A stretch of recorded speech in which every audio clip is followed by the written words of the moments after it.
The best way to save money while traveling is to leave your surfboards at home and travel with a snowboard, because airlines don't take advantage of snowboarders. So instead of paying like $200 or $400 each way to travel with a surfboard or two, I'm traveling with that for free.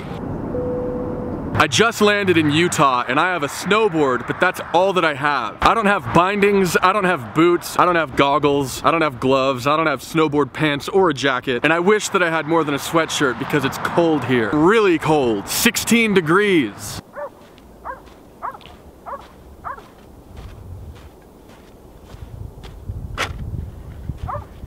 Okay, so what am I doing here with Salt Lake City behind me? Well, Mike Olson from LibTech recently gave me a snowboard, and after looking at it on the wall in my house for the last 4 or 5 weeks, and hearing about how good the snow has been recently, I decided to take the money that Dakine gave me to go on a surf trip for an episode of Change the Forecast, and instead use that money to go on a snowboard trip. So from a business perspective, I'm not really supposed to be here, and I should start off by saying that the 2 bags that I used to get here are the Mission backpack, which I love for traveling with cameras and electronics because it holds all of mine perfectly and it fits way more stuff than what it looks like it's gonna fit. And the over-under, which lets me pack as much as possible while just barely fitting in an overhead compartment, or it expands to hold more stuff when I check it. It organizes all my board shorts and t-shirts and surf gear, which coincidentally are totally inadequate for going snowboarding. Now, if you think that surfboards are expensive and complex, consider that snowboards can cost as much as surfboards,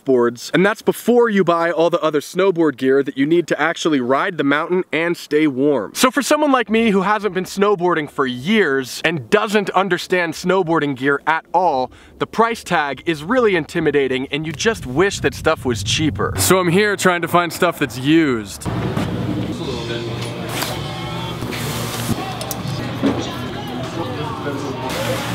I just got this snowboard jacket used for $60, and I got a pair of snowboard pants used for 50 bucks. I got these bindings used for $70, and then I spent $210 on new snowboard boots because I wanted my feet to go somewhere fresh. I gotta take this tag off. So after borrowing old goggles and old gloves from a friend that probably would have cost me about $100 combined if I would have bought them at that used store, I'm ready to go snowboarding with about twice as much gear as it takes to go surfing. Behind me is the mouth of Big Cottonwood Canyon on the edge of Salt Lake City. You can wait for the bus stop right there, and it costs about $5 each way. I'll link info on that down below this video, or you can just drive up the canyon. Either way, you'll see some of the most stunning winter scenery that you can imagine on your way up. After about 20 minutes, you end up here in the parking lot of Solitude, or you can drive another 5 minutes up the road, and you'll land here at a different resort called Brighton at the very top of the canyon. Lift tickets here at Brighton cost about 70 bucks for the day, and back here at Solitude, lift tickets cost about $80 for the day. If you're totally new to snowboarding and you don't know what a lift is,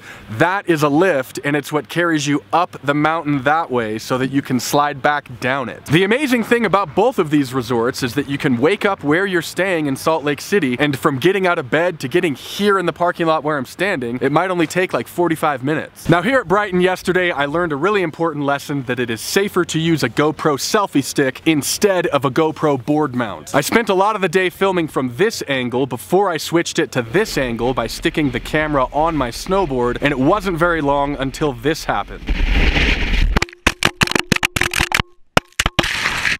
Miraculously, the camera kept recording for about 20 minutes until this woman found it. I found someone's GoPro. And meanwhile, I was frantically going up and down the same run trying to find my lost camera. After about an hour, I finally realized it was just gone forever and checked lost and found, even though I knew that no one was going to turn it into lost and found, and this is what happened. Recording, wait, aim it towards me. I found it! It's still recording! So whoever you are that found this thing and turned it in so that I could get it back, thank you, because it would have been impossible to make this video if I would have lost the SD card in this camera that contained all the footage of the trip.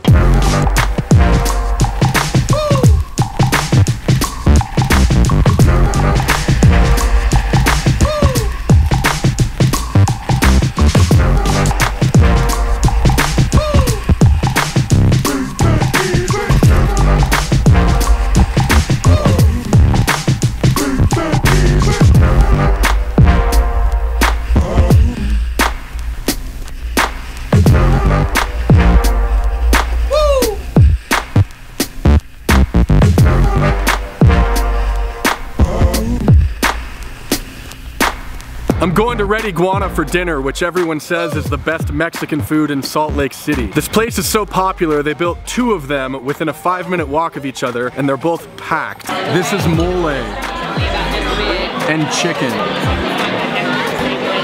It's really good. This is really good. You guys like Salt Lake? Most of the time. See ya. That was totally worth it. That cost 22 bucks with tip, and I would do it all over again. This is about to be the 3rd time I've eaten at Este's Pizza. I've never eaten pizza in New York, so I don't know if it's that good, but it's really, really good. $2.75. This is Roots, where you can enjoy huevos rancheros inside of a yurt for about $10. I landed back in San Diego, and I want to know what you think of this video because I've never tried to make anything like this before. So tell me what you think in the comments below, and at the end of the week, I'll pick 4 of you to win any pair of Sanooks you want from Sanook.com. On this trip, I learned that riding a wave usually only lasts for like 12 seconds at best, but riding down a mountain can last like 12 minutes. I also learned that it's fun to be a kook and use a bunch of equipment that you don't understand, because riding boards is just fun even if you don't understand what you're doing or the stuff that you're using. I'll see you soon on Change the Forecast and Shred Show.